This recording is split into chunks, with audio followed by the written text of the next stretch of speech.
Otra semana más, brújula de mercado. Voy a contaros hoy, para empezar, el primer plato para entrar en el vídeo es el discurso que ha dado Donald Trump en la conferencia del Foro Económico Mundial de Davos, en Suiza, porque ha dado un discurso que básicamente, del mismo modo que hace, pues no sé, hace año y pico, 2 años, hice un comentario sobre el discurso que dio Donald Trump en las Naciones Unidas. En este caso, he visto que el discurso que ha dado lo he encontrado bastante significativo, porque tiene frases que son memorables, ¿no? Básicamente porque transmite un mensaje quizá muy propagandístico, ¿vale? Del Make America Great Again, del MAGA, pero también es cierto que es un discurso muy desafiante, como suelen ser los discursos de Donald Trump. Y por eso creo que merece la pena el plato para abrir este reporte semanal de brújula de mercado, que no es un reporte semanal cualquiera, sino que una vez más lo que voy a comentar son cosas que creo que pueden sentar la polémica. ¿Por qué? Porque después de eso lo que vamos a comentar es el caso Hunter Biden, el hijo de Joe Biden, el opositor a Donald Trump, y el caso del que no se habla. Se habla constantemente del impeachment contra Trump, que por cierto empezaba esta semana el juicio, pero no hablábamos de qué es lo que motivó a Donald Trump a hacer aquella llamada al gobierno ucraniano y sobre qué trataba aquella llamada, cosa que por cierto tampoco quieren desclasificar, no quieren sacar la llamada a los ojos públicos. Pues supongo que porque las conclusiones que se podrían sacar serían que tratan de hacer de un grano pues toda una montaña, ¿no? Bien, hablamos de eso, hablamos también de cómo los defensores del patrón oro llegan a las puertas de la Reserva Federal, y cómo Rusia hizo una dimisión del gobierno al completo para una reforma constitucional y proponer como nuevo presidente de Rusia sería pues un señor que está especializado en temas de sistemas de tributación digital, en temas de desarrollo digital, de información, etcétera, y que creo que pues representa por dónde va a apostar Rusia durante los próximos años. Además, esta semana, que he ido bastante pillado de negocio, he estado hasta arriba de cosas empezando el lunes, o sea, casi un no parar. Esta semana no he tenido tampoco tiempo para desarrollar mucho esos dos reportes que os suelo hacer de gráfico y de mercado, así que en este reporte que estás viendo está comprimido todo. Voy a incluir al final los gráficos de la renta variable en Estados Unidos, Wall Street, voy a incluir también el mercado europeo, y voy a incluir también algo de materia prima y divisa, así que al final del vídeo tendrás todos los gráficos. Ahora me meto ya, en materia con el tema, ¿vale? Bien, si no lo estás, te invito a que te suscribas al canal de Brújula de Mercado para que le sigamos dando caña. No solamente es que te ponga al día de cosas, que por ponerte al día te puedes poner al día de cosas en muchos sitios, sino que quizá aquí encuentras una interpretación un poquito más retorcida de lo que realmente pasa y que no te cuentan en la televisión probablemente, ¿vale? La parrilla de esta semana la tengo aquí. Trump, América resurge como un relámpago. Ha sido una de las expresiones que ha utilizado en ese discurso. He transcrito el discurso, lo he escuchado a través de Bloomberg, lo he transcrito y lo he traído. El segundo punto, Hunter Biden, el hijo de John Biden, el caso de la discordia, cómo realmente esto es lo que ha llevado hasta el impeachment de Trump. El que se investigue eso, el que Donald Trump pida investigar eso, es lo que ha llevado hacia ese impeachment. Los defensores del patrón oro llegan a las puertas de la Fed, a esta señora propuesta por Donald Trump, que es conocida dentro de los círculos del establishment económico por ser una férrea defensora del patrón oro y una crítica de las políticas monetarias, que como veréis en el artículo que voy a resaltar han utilizado una expresión que es buenísima, ¿vale? Han utilizado una expresión que era como los bancos centrales soviéticos o algo así. ¿Os suena como cuando utilizamos el término de la Unión Soviética Europea? Pues esto es los bancos centrales soviéticos, ese control férreo, ese centralismo y esa manipulación constante de mercado, porque es un término. Os recuerdo que la Unión Soviética llevaba lo que se llamó en economía la economía planificada, de manera que establecía por trimestres y periodos concretos cuál iba a ser la producción de un bien en concreto y por lo tanto cuál debía ser su demanda. Y esto es uno de los puntos que defendía esta señora nominada para ser miembro del Consejo de la Reserva Federal, que entre otras cosas decía que es muy extraño creer que el precio del dinero es correcto, el precio del dólar es correcto en los mercados, cuando su precio y su oferta, la oferta monetaria, la deciden un consejo de 8 sabios de bancos centrales que se reúnen periódicamente y que están aislados por completo de la realidad económica, cuando en realidad el precio de cualquier activo, incluido el del dólar, debería ser establecido por la oferta y la demanda de un mercado real y no por las decisiones tomadas arbitrariamente por un banco central.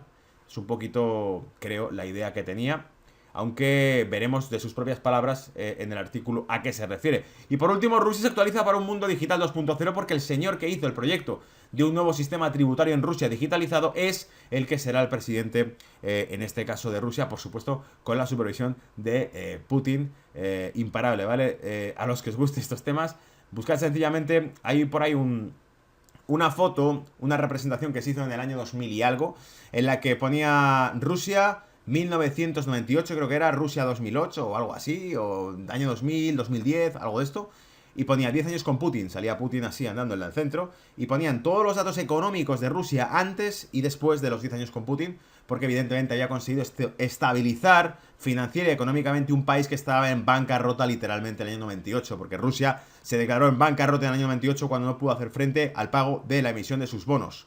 Y tras esto, pues llegó la época Putin y llegó pues una reforma interna bastante profunda de Rusia.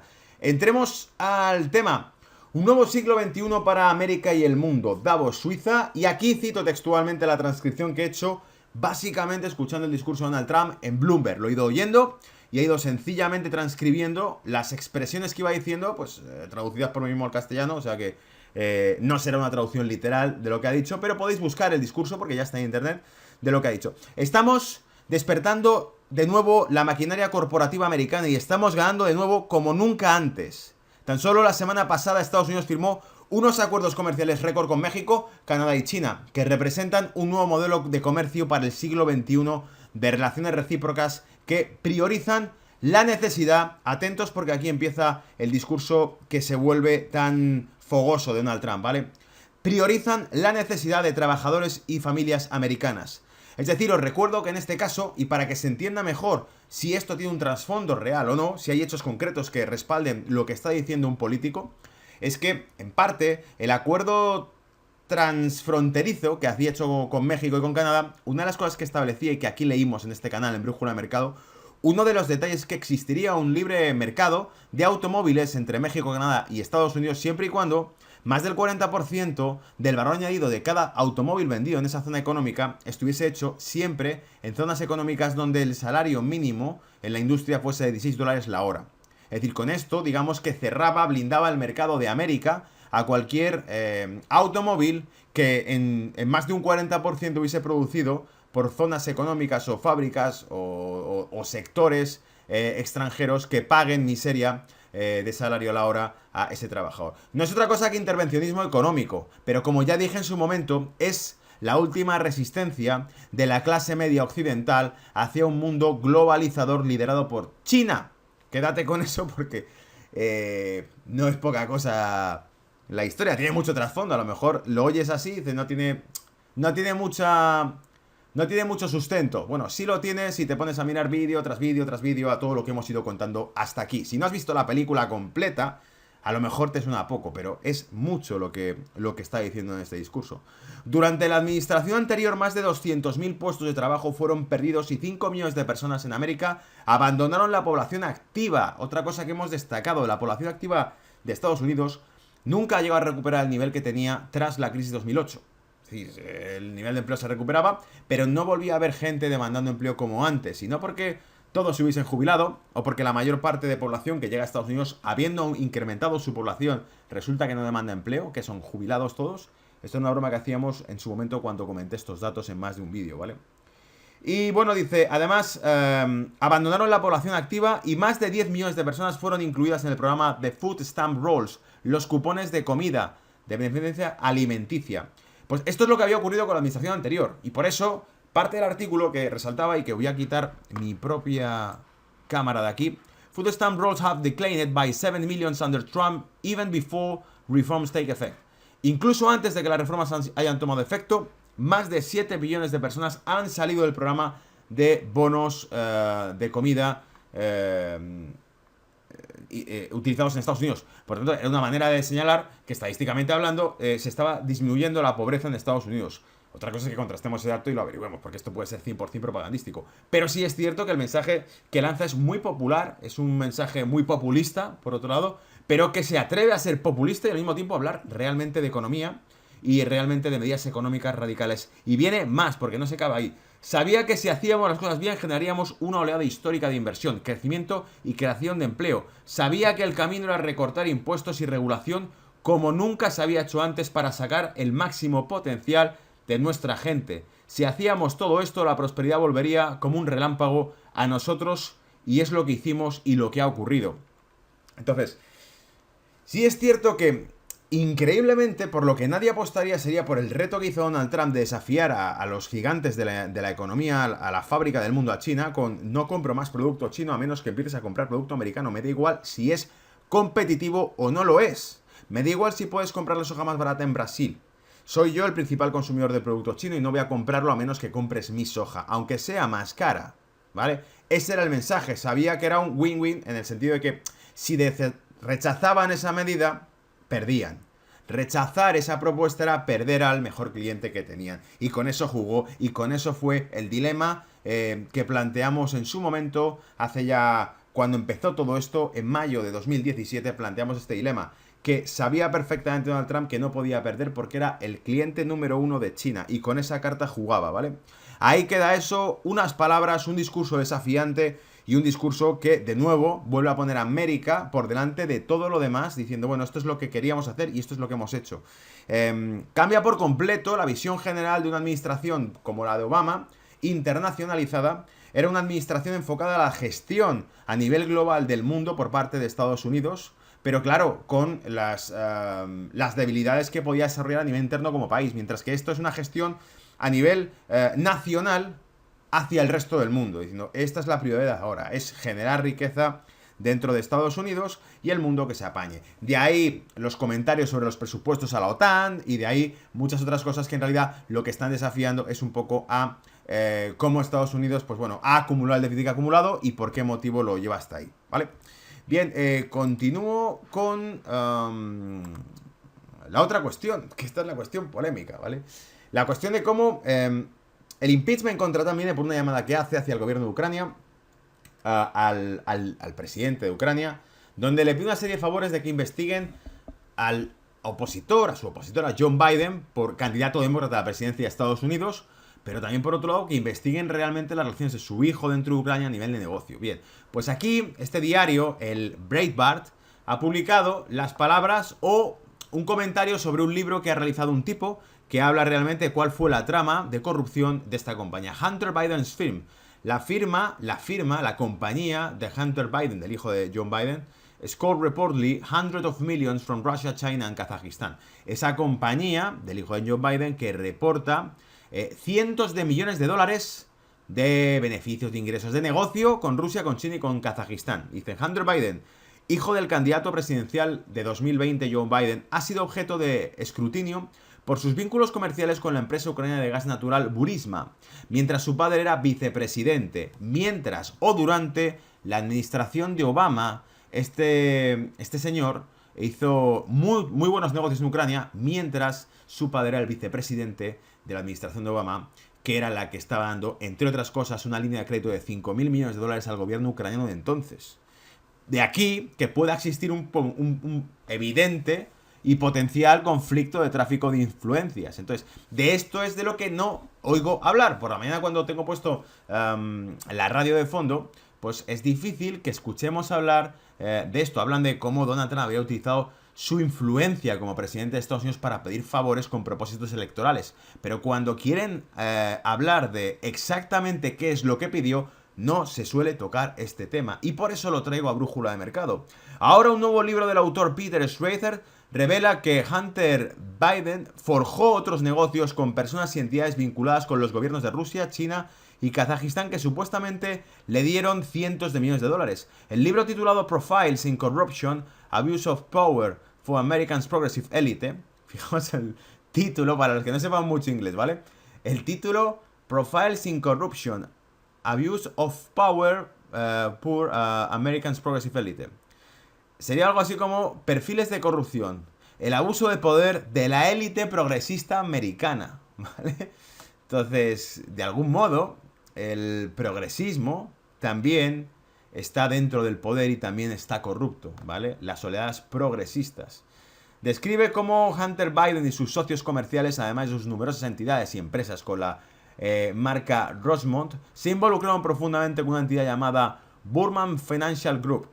Hunter y su socio comercial Davon Archer utilizaron Burham para hacer acuerdos extranjeros con gobiernos y oligarcas, según una copia del libro visto por Bader News, una cuenta de inversiones de Morgan Stanley de la cual Hunter recibió fondos regularmente, muestra dinero proveniente de misteriosas fuentes de todo el mundo. Si quieres leer más detalles, nombres y todo lo que este tipo comenta en el libro, pues hay un resumen. Bueno, te compras el libro, ¿vale? Que no creo.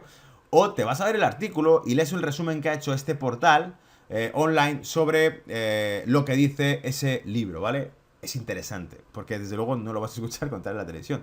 Así que veamos realmente de qué va el libro. ¿Es verídico? ¿No es verídico? ¿Qué fiabilidad tienen esas fuentes? No lo sé, pero desde luego es interesante para comentarlo en Brújula de Mercado. A ver, ¿qué más traigo por aquí?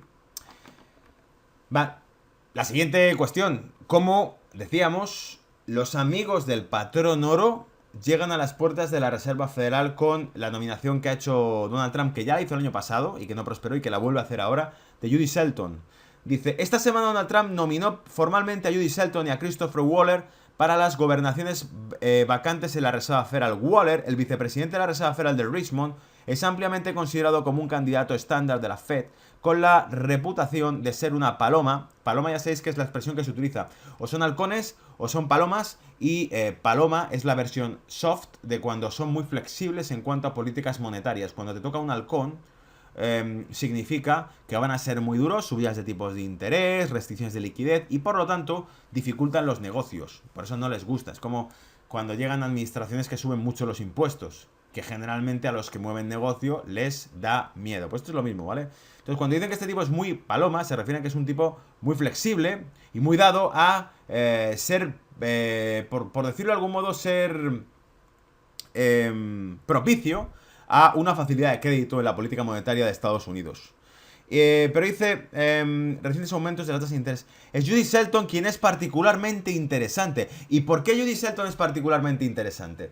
Judy Shelton es asesora económica estadounidense del presidente Donald Trump. Ella es conocida por su defensa de un retorno al patrón oro o por sus críticas a la Reserva Federal. Si te perdiste capítulos anteriores de este canal, hace ya más de un año, quizá incluso cerca de 2, hablé del proyecto HR5404, HR5404, propuesto, una propuesta de ley hecha por un candidato republicano para la vuelta al patrón oro y con una explicación clara y concisa de cómo había que salvar a la clase media y a la moneda americana, al dólar, a través de una vuelta al patrón oro, ¿vale? Que ojo, no digo que eso vaya a ocurrir. Volver al patrón oro significaría una contracción de la cantidad de dinero que circula hoy en el mundo, que los precios se dispararían a tope. De hecho, hace también bastante, hace, no sé, unos meses, 2-3 meses, hablamos de cómo un profesor de Harvard hablaba de que el oro se iría a $10.000 la onza. ¿Por qué? Porque la contracción de crédito haría que el valor real del oro se disparase. Bien por disminución de la cantidad de dólares en la economía global, o bien por disminución de oferta de oro en la economía global cuando se retirase el oro OTC, que es algo que me habéis preguntado mucho en los comentarios. Me habéis hecho preguntas sobre los ETFs de oro, sobre si hay fiabilidad o no, sobre si en caso de un reseteo monetario valdría invertir en ETFs de oro. A ver, todo lo que sea estar invertido en activos digitales, si peta el sistema financiero global, si revienta, si se rompe, el sistema financiero global está sostenido a más de un 90% por activos digitales. Si existen insolvencias, ¿qué garantía tienes tú de que un fondo que está a través de otra entidad financiera, es decir, el fondo está monetizado, el capital que se va invirtiendo en él, lo recaudan y lo custodian a través de bancos? Y si esos bancos quiebran, ¿qué pasa con ese capital? No, está garantizado. ¿Hasta qué cantidad? ¿Y para cuánta gente? Y sobre todo, está garantizado en caso de que quiebre ese banco, no si quiebra el sistema financiero. ¿Me seguís? Entonces, hablamos de un tsunami financiero que es incapaz de... Sería imposible predecir las consecuencias que tendría, ¿vale? ¿Dónde me he quedado? A ver, aún así, aunque de ninguna manera es austríaco, la voz de Shelton en la Reserva Federal crearía una diversidad ideológica muy necesaria para el Banco Central. Ella es conocida por su defensa de retorno al patrón oro y sus críticas a la Reserva Federal. Es decir, proponen para el Consejo de la Reserva Federal a alguien que es muy crítica a la Reserva Federal y que defiende la vuelta al patrón oro. Que ya sabéis que en principio el patrón oro, para que quede claro, mis queridos seguidores, aquellos que os molan y os gustan estos temas, vosotros sabéis que la vuelta al patrón oro es el antídoto contra la Reserva Federal. Entonces es una paradoja que digamos que van a meter al lobo a cuidar las gallinas, por decirlo de algún modo, ¿no? O sea, vamos a meter a un candidato a la Reserva Federal que promueve la vuelta al patrón oro y que critica a la Reserva Federal. Y vamos a ver cómo la critica. Shelton slam bank Soviet power over the markets. Y aquí dice Shelton, esta señora, ¿vale? Judy Shelton, golpea los bancos, el poder de los bancos soviéticos sobre los mercados. Y evidentemente no está hablando de bancos soviéticos, literalmente, porque no existen bancos soviéticos ahora mismo. De lo que está hablando es de que considera a los bancos centrales como entidades soviéticas por ese centralismo y ese control absoluto de los precios. ¿Cómo puede una docena, un poco menos de una docena de personas, os recuerdo que son 8 los bancos que constituye la Reserva Federal, pero aquí incluimos, claro, incluimos al presidente del BOC, del Bank of Japan, incluimos al presidente del ECM, del Banco Central of Europe, incluimos al presidente del BOE, del Bank of England, o sea, incluimos a los que realmente llevan las monedas más grandes del mundo. ¿Cómo puede una docena o un poco menos de una docena de personas que se reúnen 8 veces al año decidir cuál debería ser el costo del capital, el costo del dinero, frente a algún tipo de tasa orgánica determinada por la oferta del mercado? La Fed no es consciente, no sabe cuál debería ser la tasa correcta. ¿Cómo podría alguien saberlo? Dijo Shelton. Ese párrafo es todo lo que necesitas leer para comprender que Shelton es una nominación excepcionalmente buena y mucho más competente que nadie en la Reserva Federal. Ella es una excelente candidata. Desafortunadamente, Shelton se enfrenta a obstáculos para la confirmación. ¿Qué obstáculos? Uno de los obstáculos es que no puede haber 2 personas del mismo distrito. El gobernador de la Fed, Lyle Brainard, es de la misma región de Richmond. Sospecho que Trump encontrará fácilmente una forma de sortear el obstáculo de la región. El segundo obstáculo, y mucho más importante, es que el Senado no puede confirmar a un defensor del patrón oro. El Senado no puede ratificar a un defensor del patrón oro. El analista de Cowen, Jared Steinberg, dijo: sospechamos que hay suficientes republicanos que cuestionan sus puntos de vista sobre el patrón oro y sobre el exceso de reservas para poder confirmar, para poner su confirmación en duda real. Para nosotros es poco probable que el Senado rechace su nominación. El resultado más probable es que nunca voten para confirmarla. Es decir, que el Senado no es que la rechace, es que nunca la confirmará como miembro de la Reserva Federal. Trump nominó a Shelton el año pasado, pero las nominaciones expiran a fin de año. Entonces, esta es la segunda vez que Trump intenta nombrar a Shelton. En agosto pasado, cuando apareció el nombre de Shelton, el economista austríaco Robert Murphy señaló a The Econ Establishment Teams Up para denunciar a Judy Shelton, es decir, que el establishment económico fuese contra ella. Desde que el presidente Trump nominó a Judy Shelton para la Junta de la Reserva Federal, el establishment económico ha estado informando a los estadounidenses de lo loca que está, supuestamente. Y para ilustrar que la opinión es bipartidista, la condena de Shelton ha venido tanto por la izquierda como por la derecha. Entonces, según el autor de este artículo, no deja de ser un artículo y la opinión de un tipo, no olvidéis eso, seamos críticos, ¿vale? Pero lo he sacado de Money Maiden, que está ahí puesto a la dirección de la web, y tenéis el titular para que lo podáis buscar y leerlo al completo. Pero según el autor, lo que está diciendo es que el establishment económico, ¿y qué son el establishment económico? Las élites que controlan la política económica de cada país. Tanto en Europa como en Estados Unidos, una serie de élites que desde las propias universidades hasta las instituciones globales que gobiernan a nivel tributario, a nivel monetario, nuestros países no están de acuerdo con una vuelta al patrón oro, porque significaría realmente una complicación del negocio, del coeficiente de reserva bancario y del sistema el sistema financiero de un castillo de naipes, ¿vale? Como ya he dicho en más de una ocasión. Y cerramos con esto. Rusia también se actualiza. Este miércoles el presidente ruso Vladimir Putin ha propuesto la candidatura de Mikhail Mishustin, director de servicio tributario desde abril del 2010, para encabezar el gobierno que horas antes dimitió tras las propuestas del mandatario de enmendar la Constitución. La Cámara Baja de la Asamblea Federal, Parlamento ruso de la Duma estatal, considera el nombramiento de Mishustin para el puesto este jueves. Mikhail Mishustin nació en Moscú el 3 de marzo de 1966, participó en los primeros estadios de la creación del sistema informático del Servicio Tributario ruso, en particular en el desarrollo del sitio web moderno para la organización. Desde principios de la década de 1990, Mishustin ha participado activamente para fomentar y popularizar en Rusia las nuevas tecnologías avanzadas de la información. Fue además uno de los redactores de la ley sobre firmas digitales electrónicas e introdujo la tecnología para la presentación de documento fiscal en formato digital. Es doctor en economía entre el año 92 y 96 y trabajó en el Club de Computación Internacional, una de las mayores exhibiciones de computadoras en Rusia. En el año 98, el actual jefe del servicio tributario ocupó varios puestos gubernamentales y en marzo de 2008 fue nombrado presidente del grupo de empresas UFG, una de las mayores compañías que opera en Rusia en el campo de la gestión de activos, inversión directa y fondos de inversión colectiva junto con el Deutsche Bank.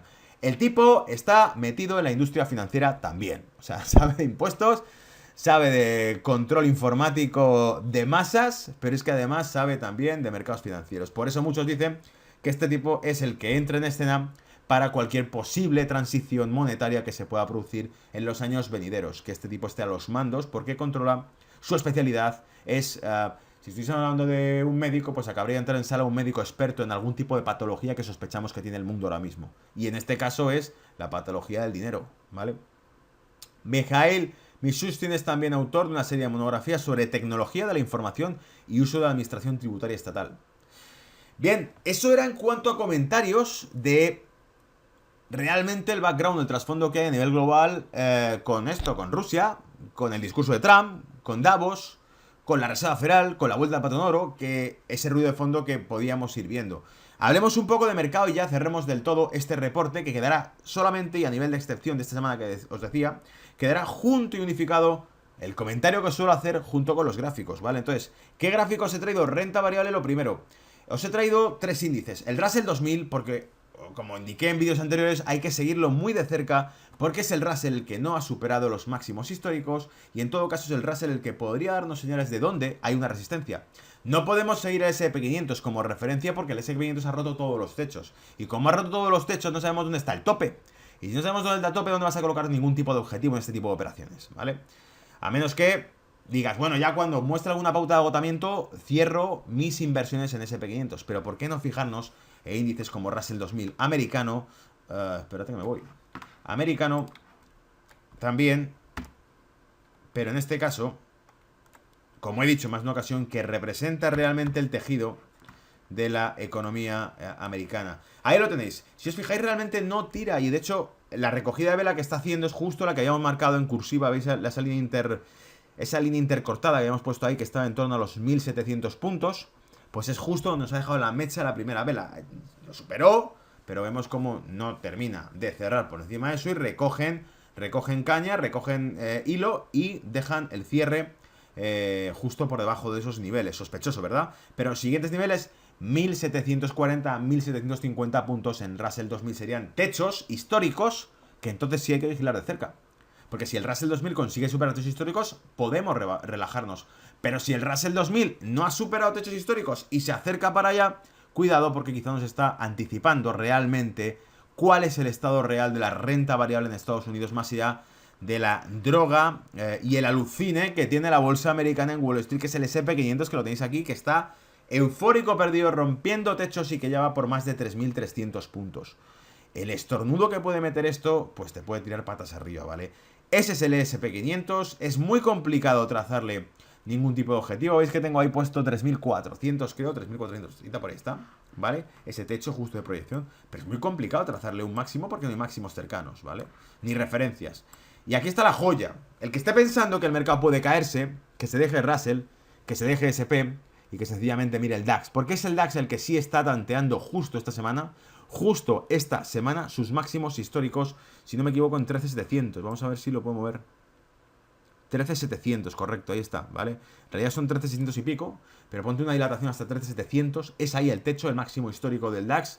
Si ves esos niveles, una de dos. O estamos ante un nuevo ciclo alcista en Europa y en el DAX, o estamos ante la realidad. ¿Y cuál es la realidad? Un año 2019 cerrado, con dificultades de crecimiento en Alemania, con un repunte del bono alemán, buscadlo, miradlo, repunte del bono alemán durante los últimos meses, que muestra al fin y al cabo el miedo a la incertidumbre.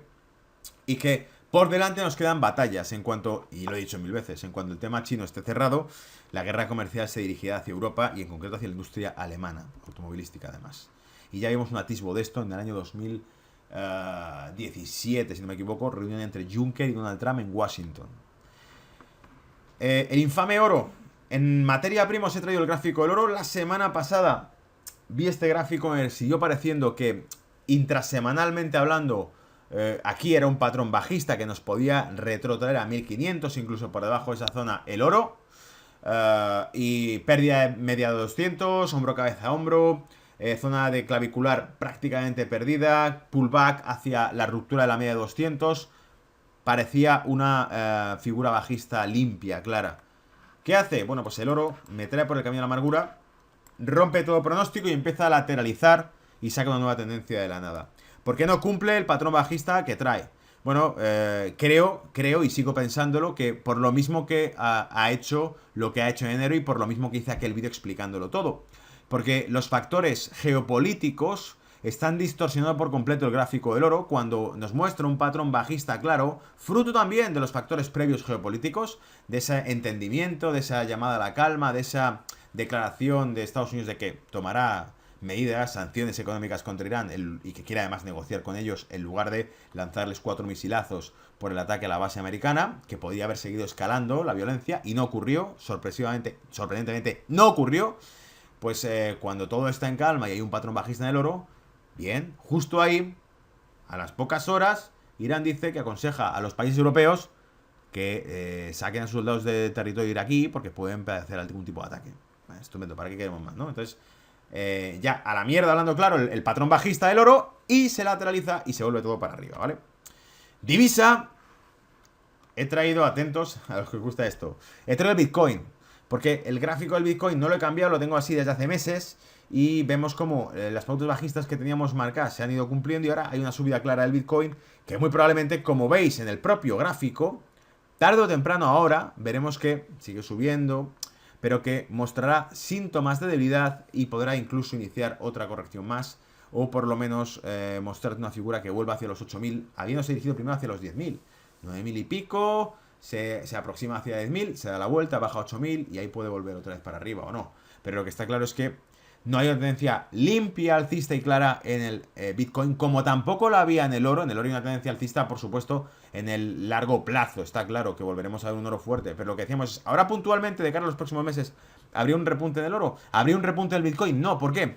Por acuerdo comercial, cierre de la historia, cierre del Brexit también, se acabó la película, se acabó el trauma, se acabó la novela, se acabó toda esta historia de amargura que nos traían, que añadía volatilidad al mercado. Se van capitulando y cerrando historias negativas que añadían volatilidad al mercado y queda lo último, que es esto nunca llegó a ser tan malo como nos advertían. El Brexit nunca provocó un apocalipsis en los mercados globales ni una recesión global, no lo hizo. La guerra comercial con China no ha provocado una hecatombe. A efectos normales lo que ha hecho es, quizá, si sale bien, reactivar la economía americana, que es la primera locomotora del mundo y la principal fuente de demanda global. Si eso tira, la demanda del mundo se mantiene, ¿vale? Entonces, no era tan desencaminada la historia.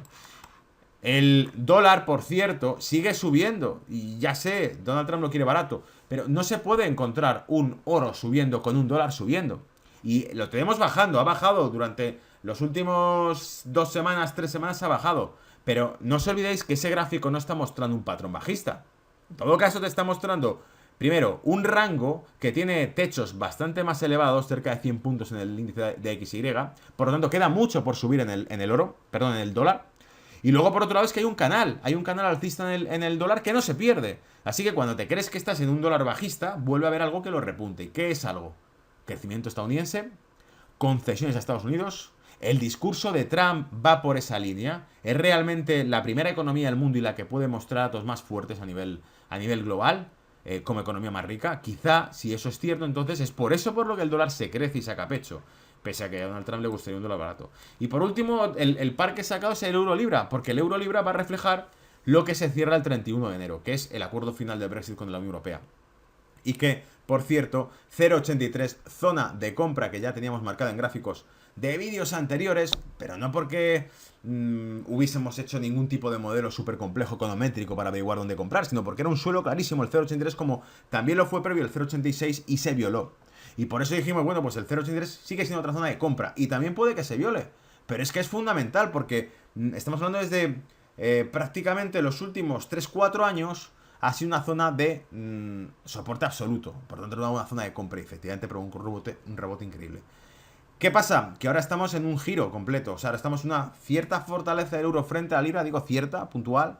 Pero veremos, porque si esto le añade más drama y más historia y cómo termina la película, pues francamente, si volvemos a hacer 83, quizá también sea oportunidades para comprar libra y ver qué pasa. Porque ahora también la historia está, lo he dicho siempre, en qué ocurrirá con el euro. Porque es el euro el que también tiene que hacer frente a desafíos. Es el euro el que tiene una tasa de paro a nivel europeo bastante gorda. Es el euro el que tiene unos bonos de deuda soberana de estados como Italia o España que están muy sobrevalorados y muy inflados. Y ya veremos dónde acaba eso cuando un día despierten esos bonos, ¿vale? A la realidad.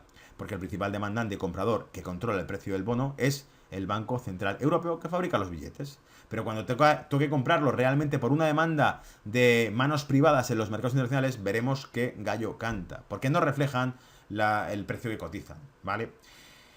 Bien, ese ha sido el discurso para esta semana, que espero que te haya servido para tener una visión global generalizada de cómo está el panorama en los mercados financieros. Os espero la próxima semana, ¿vale? Nos vemos en los comentarios. Cuidaos. Chao.